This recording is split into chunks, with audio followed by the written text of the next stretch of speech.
Hello, everyone, and welcome back to another episode of the Sycamore Built podcast. My name is Brandon Oelrich, the host for today's podcast.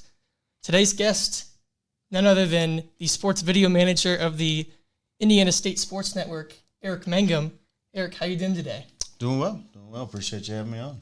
Yeah, of course, and thanks for taking some time coming on here. First off, start off with a question for those who don't really know about the sports network here at Indiana State. What does it kind of take to perform a game, produce a game behind the scenes, a lot more than some people might think? Definitely a lot of prep work involved for sure. So typically we do the bulk of our prep the days leading up to game day. That way on game day, you never know what's going to happen in terms of weather delays or technological issues. So making sure that everything is in place and doing all of that legwork ahead of time. That way we can kind of deal with anything that arises on game day. Right, of course. And you talk about prep work, having worked for the network myself, I know a lot about that. And then tearing down, just talking about long hours. It can be seasonal as well, kind of just the impact of that. Baseball, too, when it comes in the spring, a lot of rainy games. Absolutely. So a lot of prep work involved. When we go from one venue to the next, we do have the benefit of having a central control room, which definitely cuts down on prep time in terms of, not having to set up a, control room, so to speak, on site with all the equipment. Basically, our control room equipment all stays in place, and then there are various pieces of equipment that are required on site, for receiving the camera feeds, the audio from the announcers, and then also sending that audio and video back to the venue itself for, like a program feed for the announcers like you have in the booth. But then, we'll have a lot of quick turnarounds occasionally. Let's say if we're going from volleyball on, let's say, a Saturday to a soccer on a Sunday, usually volleyball being in the evening, soccer being in the early afternoon, making sure we've got the bodies there to ensure a proper tear down, making sure that equipment is all taken care of. Like you said, you never know when you're going to have nasty weather move in that might kind of delay a tear down or just complicate it a little bit in terms of, reeling in those cables, moving that equipment from one venue to the next. So, making sure we've got enough people available on hand and also making sure that those people know what they're doing with that equipment. Absolutely. Yeah, absolutely. And I want to reference back to, we had talked before during the kind of beginning of the semester with this specific unit winning that MVC Production Unit of the Year, pretty big honor, first time in the 10 years. So just want to reference back to that, going to this year, seeing more things like the sideline reporting being incorporated more.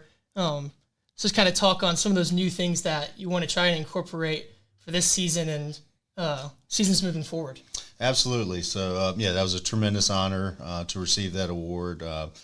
And we've also been able to add an additional graduate assistant position. We had two coming into previous years. We've had two, and basically this year we're lucky enough to get a third position. We were actually able to bring two outside students here for two of those positions, and then Logan, who had gone from undergrad to grad school here. So being able to have that additional help is tremendous in terms of, expediting those teardowns and setups, and having them, a guy like Logan who's worked several years, being able to help with training new employees, and then in addition to that, getting the assistant position where Adrian has been able to take over that role, right, and just continue the fantastic work he's been doing with us for several years.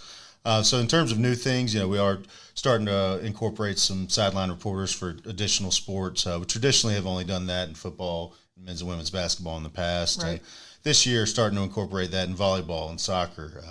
It's definitely adds in what we were able to do, and certainly looking to expand on that as well. Yeah, absolutely. I've seen it even since my freshman year as well, coming in as a freshman and starting at the network as a camera operator.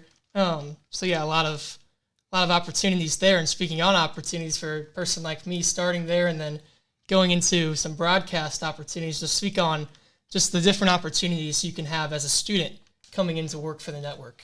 Absolutely. So, I try not to pigeonhole people into particular roles. I want to give them the flexibility and also versatility because, with it being, all student workers apart from myself and Adrian is a part-time assistant, you're going to have those times when people get sick.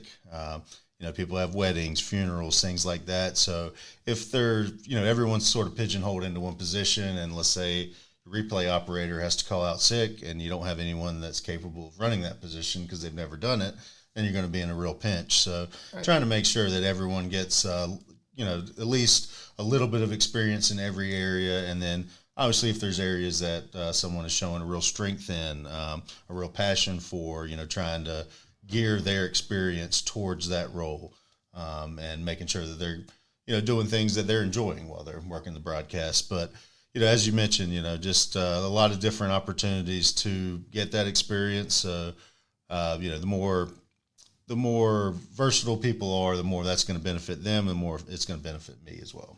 Yeah, exactly. You talk about experiences too, and knowing the sport network, knowing a lot of people that work for the network don't always go into sports. Sure. So I guess kind of the next question would be is what would you say to a student that maybe wants to work for the network but is a little more tentative to do so because they don't want to go into a sports career field?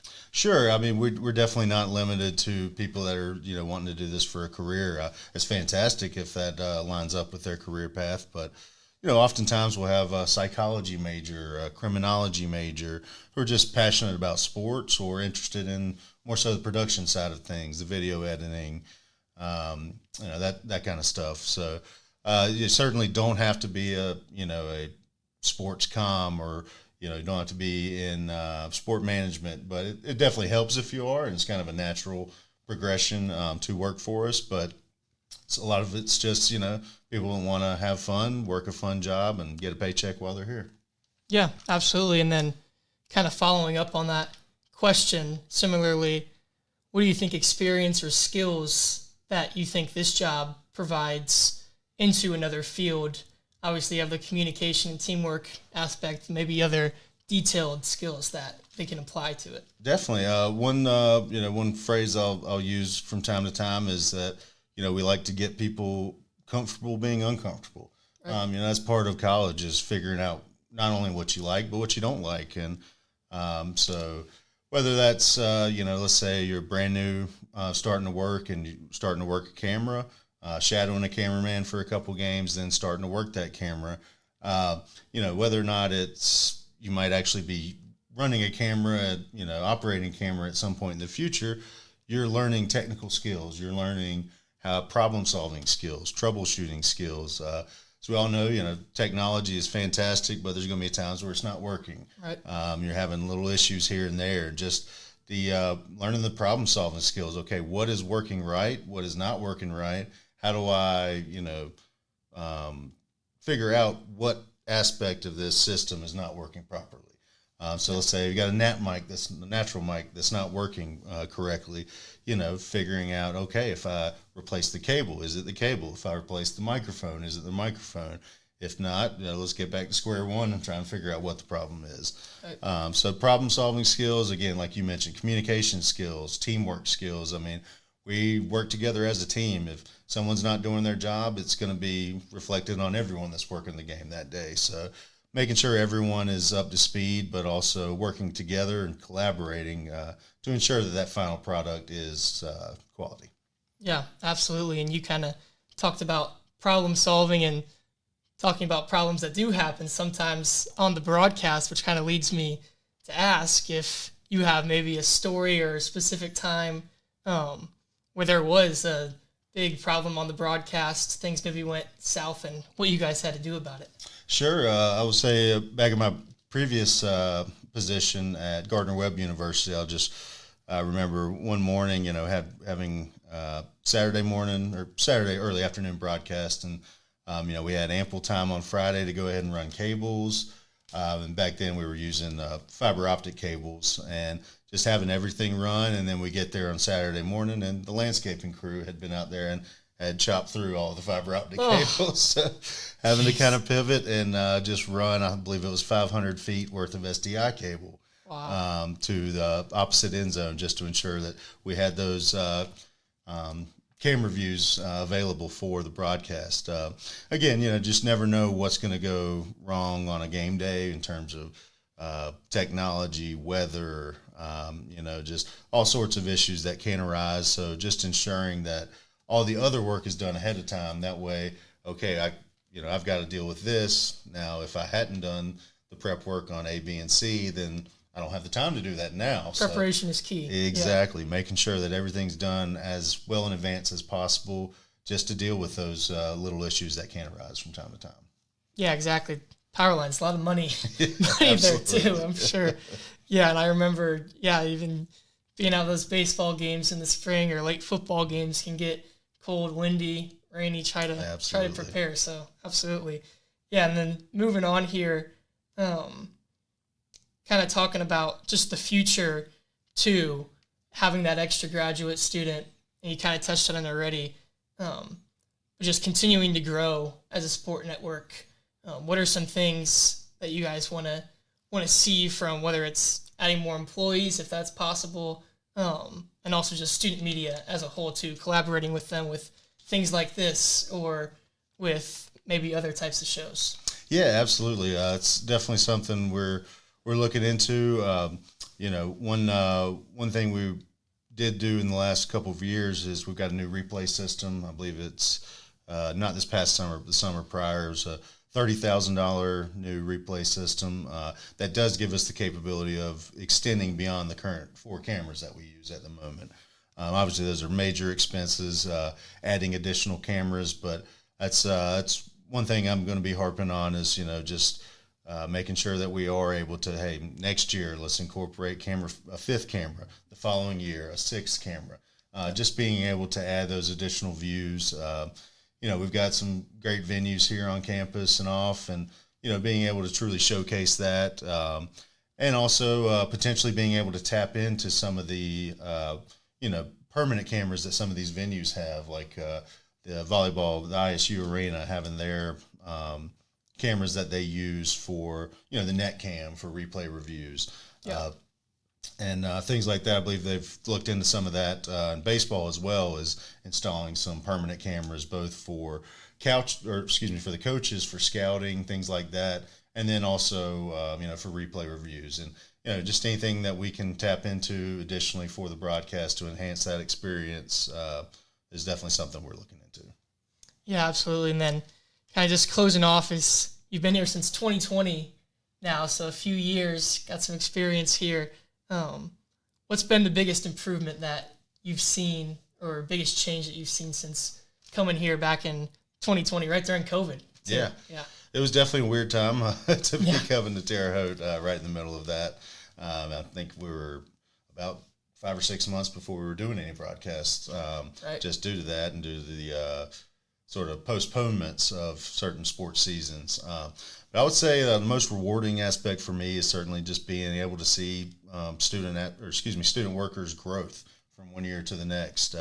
Being able to see a student, get hired, start off as a freshman, and then, by the time they're sophomore, junior, senior, they're, got a whole lot of games under their belt. They've got multiple positions that they've been able to do.